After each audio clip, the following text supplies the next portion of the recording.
Multiplication of theorem पे ये video है। इस वीडियो में हम देखेंगे मल्टीप्लिकेशन थ्योरम ऑफ प्रोबेबिलिटी क्या है और क्वेश्चन की हेल्प से हम अंडरस्टैंड करेंगे। सो मल्टीप्लिकेशन थ्योरम के लिए हमारे पास उन इवेंट्स के लिए ये अप्लाई होती है थ्योरम जो इवेंट्स इंडिपेंडेंट या डिपेंडेंट इवेंट्स हैं। इस थ्योरम को हम एंड के साथ रिप्रेजेंट करते हैं और दो ऐसी इवेंट जो आपस में या तो इंडिपेंडेंट हैं, दो से ज़्यादा इवेंट्स इंडिपेंडेंट हैं या डिपेंडेंट हैं, उसकी प्रोबेबिलिटी कैसे निकालेंगे उसके लिए मल्टीप्लिकेशन थ्योरम है। तो दो केसेस इसमें आते हैं, एक तो हमारे पास आ जाता है इंडिपेंडेंट इवेंट के लिए और दूसरा आ जाता है डिपेंडेंट इवेंट के लिए। तो हमारे पास जो इंडिपेंडेंट इवेंट के लिए आता है उसकी प्रोबेबिलिटी जो हम कैलकुलेट करते हैं उसको लिखते कैसे हैं, A and B. What it means, it is the probability of event A and B which is equal to the multiplication of the individual probability of events। तो यहाँ पर A और B क्या है, दोनों इंडिपेंडेंट इवेंट हैं। अब इस बात को समझिए कि इंडिपेंडेंट इवेंट क्या होती है। ऐसी इवेंट यदि दो इवेंट्स को लें हम तो उसको इंडिपेंडेंट कैसे कहेंगे कि if the probability of one does not depend upon the probability of another. और इन अदर वे हम ऐसे कह सकते हैं the probability of one cannot influence the probability of another। Okay, so that is the independent event. तो उसके लिए जो प्रोबेबिलिटी निकालते हैं हम वो दोनों की प्रोबेबिलिटी की मल्टीप्लिकेशन है। और डिपेंडेंट इवेंट जो है, डिपेंडेंट इवेंट के लिए ये है कि हमारे पास यदि किसी एक की प्रोबेबिलिटी दूसरी प्रोबेबिलिटी पे डिपेंड करती है उसको डिपेंडेंट कहते हैं। इसको हम कंडीशनल प्रोबेबिलिटी भी कहते हैं। इसको लिखने का तरीका देखिए क्या है, यहाँ पे लिखा हुआ है यानी कि probability of B/A। So understand what is this? It means that the probability of B is depend upon the probability of A। अब एग्जाम्पल के तौर पे आप समझिए कि फॉर एग्जाम्पल हमने पैक ऑफ कार्ड्स हैं, 52 कार्ड्स हैं, उनमें से हमने दो कंसेक्टिव कार्ड्स निकालने, तो उसकी प्रोबेबिलिटी फाइंड करनी है। तो दो ऑप्शन है कि हमने एक कार्ड निकाला, उस कार्ड को हमने रिप्लेस कर दिया यानी कि वापस डाल दिया कि और कार्ड निकाल लिया, तो वो एक चीज़ है, that is called a independent. अब एक कार्ड निकाल लिया और उसको रिप्लेस नहीं किया हमने, then obviously the probability is influenced. Okay, पहले कार्ड्स 52 थे, फिर उसके वो कार्ड कितने रह जाएंगे, 51। On the basis of that अभी हम अंडरस्टैंड करते हैं कि हमारे पास क्वेश्चन को अंडरस्टैंड करते हैं क्या है वो। इन वेन डायग्राम में यही एक्सप्लेन किया हुआ है कि जो कंडीशनल प्रोबेबिलिटी नीचे वाले डायग्राम में कि सैम्पल स्पेस है, तो कंडीशनल प्रोबेबिलिटी का मतलब क्या है कि यदि कोई इवेंट ए एग्जीक्यूट पहले होती है तो दूसरी इवेंट बाद में, तो B/A लिखते हैं। यदि बी इवेंट पहले एग्जीक्यूट हो रही है और ए इवेंट बाद में हो रही है तो उसको हम A/B लिखेंगे। अब नेक्स्ट क्वेश्चन में अंडरस्टैंड करेंगे।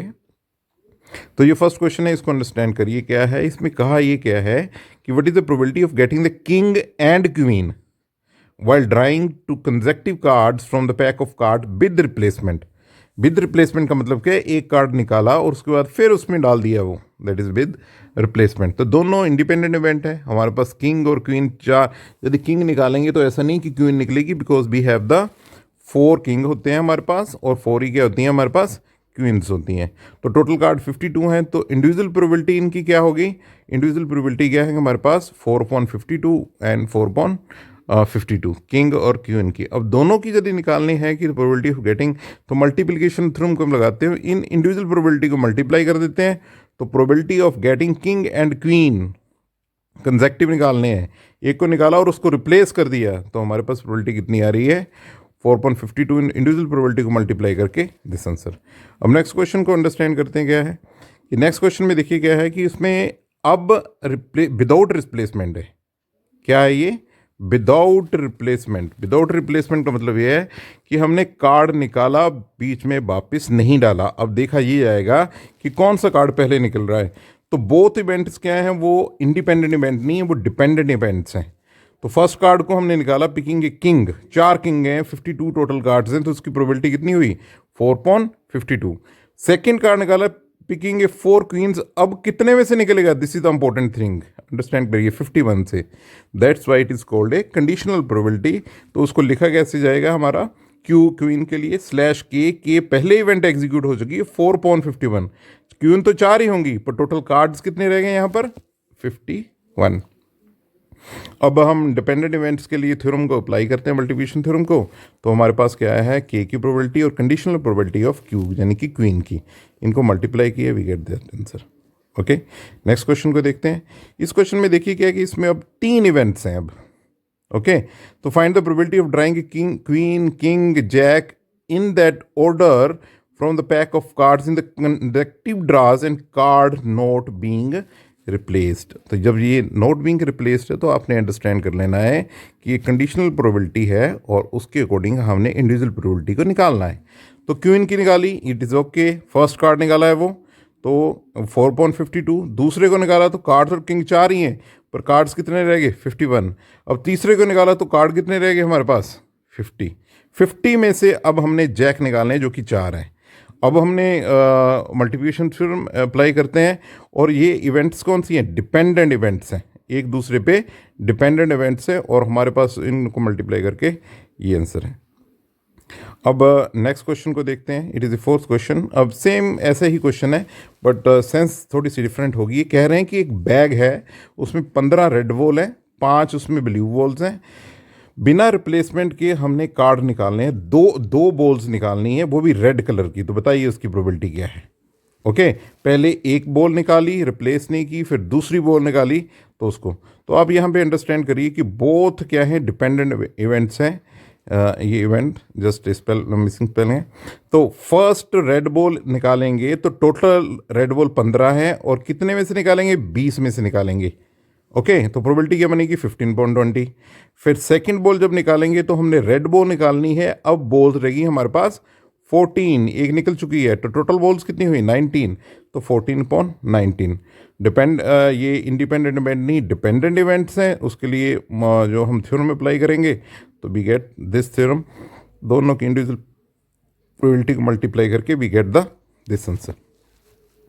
अब नेक्स्ट क्वेश्चन को देखते हैं हम, फिफ्थ क्वेश्चन। अब ये क्वेश्चन क्या है, this is the basis for the next question. Six question को समझने के लिए मैं इसको अभी आपको समझा रहा हूँ, तो इसको समझिए क्या है। इसमें कोई प्रोबेबिलिटी मल्टीप्लिकेशन थ्योरम नहीं लग रही है, बट नेक्स्ट में मल्टीप्लिकेशन थ्योरम है। तो देखिए क्या है, the problem of statics in is given 3 students ABC, कोई प्रॉब्लम दी है। What is the probability that the problem will be solve? क्या प्रोबेबिलिटी की प्रॉब्लम सॉल्व हो जाएगी? तो बेटर कॉम्बिनेशन इसको समझने के लिए है कि जो भी प्रॉब्लम है, ए के हिस्से प्रॉब्लम E आती है, बी के हिस्से F आती है, और C के हिस्से G पार्ट उस प्रॉब्लम का आता है, मान लेते हैं हम। तो हमने क्या मान लिया कि EFG are the problem events solve by ABC respectively. Done.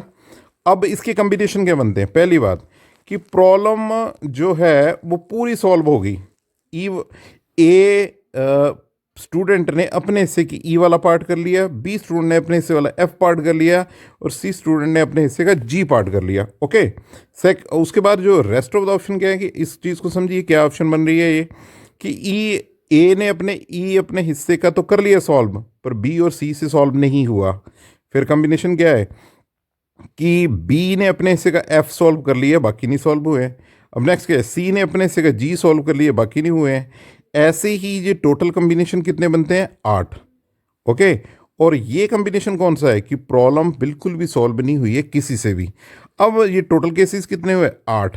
अब ऐसे लेके चलते हैं हम कि ये जो प्रॉब्लम है नहीं सॉल्व हुई है वो कितनी बार आई है इन केसेस में? तो वो एक ही बार आई है। ओके, तो प्रोबेबिलिटी क्या आई हमारे पास? 1/8। अब हमारे पास प्रोबेबिलिटी का एक कॉन्सेप्ट ये होता है कि जो प्रोबेबिलिटी हमारे पास होती है उसका जो सम होता है ऑलवेज सभी जो केसेस हैं उसका 1 होता है। तो यदि 1/8 नॉट सॉल्व की आ रही है तो जो सॉल्व की कितनी आएगी? 1 - 1/8 that is equal to 7/8। Okay, अब नेक्स्ट क्वेश्चन को समझते हैं, लास्ट क्वेश्चन है ये। इस क्वेश्चन में देखिए क्या है, a problem in the statistic given to the 5 student, 5 student को दिए और साथ में चांसेस उसके दिए हुए सॉल्व करने के, वो कितने? 1.2, 1.3, 1.4, 1.5, 1.6। तो ये प्रोबेबिलिटी बताइए कि इस प्रॉब्लम को सॉल्व करने की क्या प्रोबेबिलिटी है।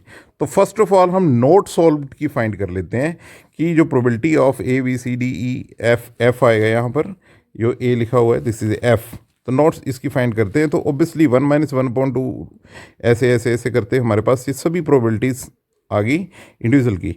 अभी यदि हम बात करते हैं कि ये जो सारी की सारी क्या है, हमारे पास क्या है, all are the dependent events, एक तो उसके अकॉर्डिंग क्या इंडिपेंडेंट इवेंट्स हैं। तो ये जो इवेंट्स हैं, ये इवेंट्स की सभी की प्रोबेबिलिटी प्रॉब्लम को सॉल्व नहीं करने की कितनी है, 5 student fail to solve the problem, वो कितनी है, सभी को मल्टीप्लाई कर, दैट इज 1/n। और प्रोबेबिलिटी सभी को सॉल्व करने की कितनी है, तो obviously 1 minus 1 that is equal to 5/6। तो इस तरीके से हम यहाँ पे मल्टीप्लिकेशन थ्योरम को यूज़ कर रहे हैं। Thank you.